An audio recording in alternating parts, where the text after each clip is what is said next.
Hey, what's up guys? This is Anthony from Anthony's Customs, and for this review we are looking at the Marvel Legends Build-A-Figure Absorbing Man. Basically, a whole new figure. We've got a lot of new parts on this guy, and there are some things that it does really well, and then other things that are just not quite where they need to be. It's pretty disappointing in some aspects, and then not so bad in others. So let's take a look at him. He stands roughly about 20.5 centimeters, which makes him just about 8 inches, right around there. And it looks pretty good for the most part. The skin tones are all very nice in molded plastic, so there's no paint issue there. No shading, however, so that's a bit disappointing. The purple pants are okay. The black lines on them aren't great, but they line up for the most part. We have lots of spots throughout the pants where you see this happening. Right here, where they don't quite line up. So that's a little disappointing, but it shouldn't be enough to be a problem, really. So that's okay. The face is painted rather well. I like that. And that's about it as far as that goes. I'll go through the articulation once I'm done showing you the accessories. So in terms of accessories, we get an alternate head, which is the stone version of his head. Obviously with an open mouth and a different sculpt for the face. So you can see the two in comparison there. It looks okay. Here's the problem I have. The way they did the shading with their airbrush machine, I guess is what it was, it's just really not shaded. It just looks speckly, and it's not the cleanest paint job at all. So I don't particularly care for that, but sculpt-wise and sculpt-wise and concept-wise, it's very nice. So I do like it overall.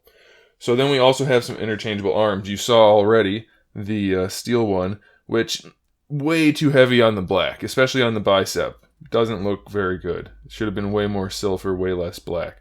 And you get one normal arm, obviously, right there. So you have an alternate right arm, which is a rock arm. Looks pretty good. I guess it's rock. It could be a tree. I guess it's tree, since the rock one is gray. So I guess it's tree. But it looks pretty good.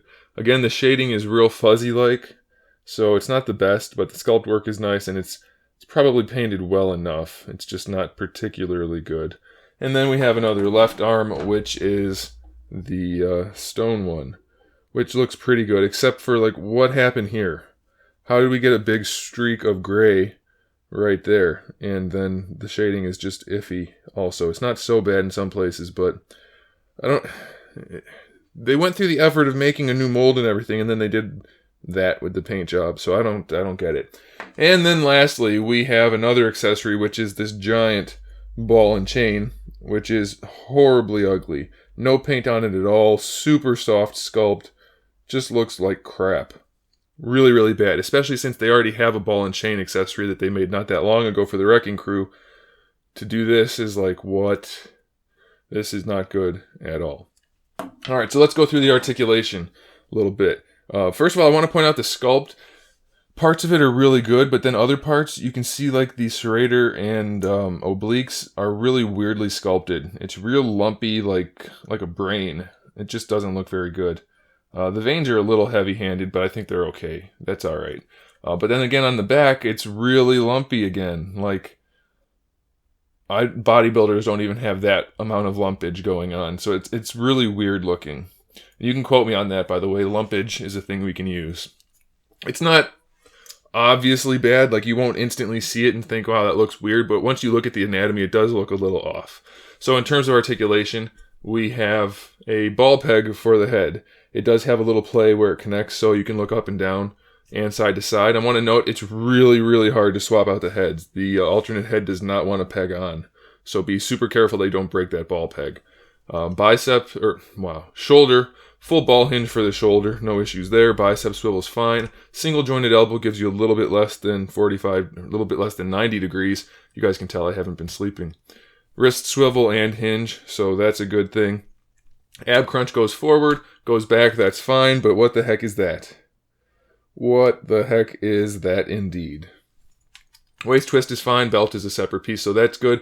We have T-jointed hips, but they don't work. They're like connected to each other somehow, and neither one of them wants to go, so that doesn't work very well. They go out to the side all the way, and the swivel works okay, but bringing them forward is some kind of problem. Double jointed knees, not too bad. They work pretty well. And then the ankles have a true ball hinge in that it pegs into the leg and into the foot, so you can rotate it around and give yourself an ankle rocker or do whatever you want to do. It is somewhat limited though due to the sculpt of the pants. So it's not bad, it's just not great. That hip problem, hopefully it's not the same for everybody, but it's definitely an issue for me.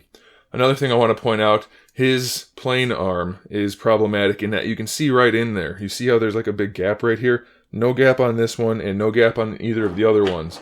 It's all a really nice sculpt for all of these, but this one, the bicep doesn't fit into the shoulder properly, so that's not the best situation.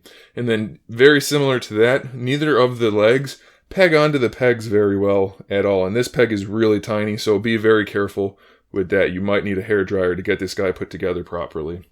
And even to pose him if your hips are stuck like mine. So it's not a bad Build-A-Figure, it's just, there's a lot of little things that take away from it, so it's a little disappointing.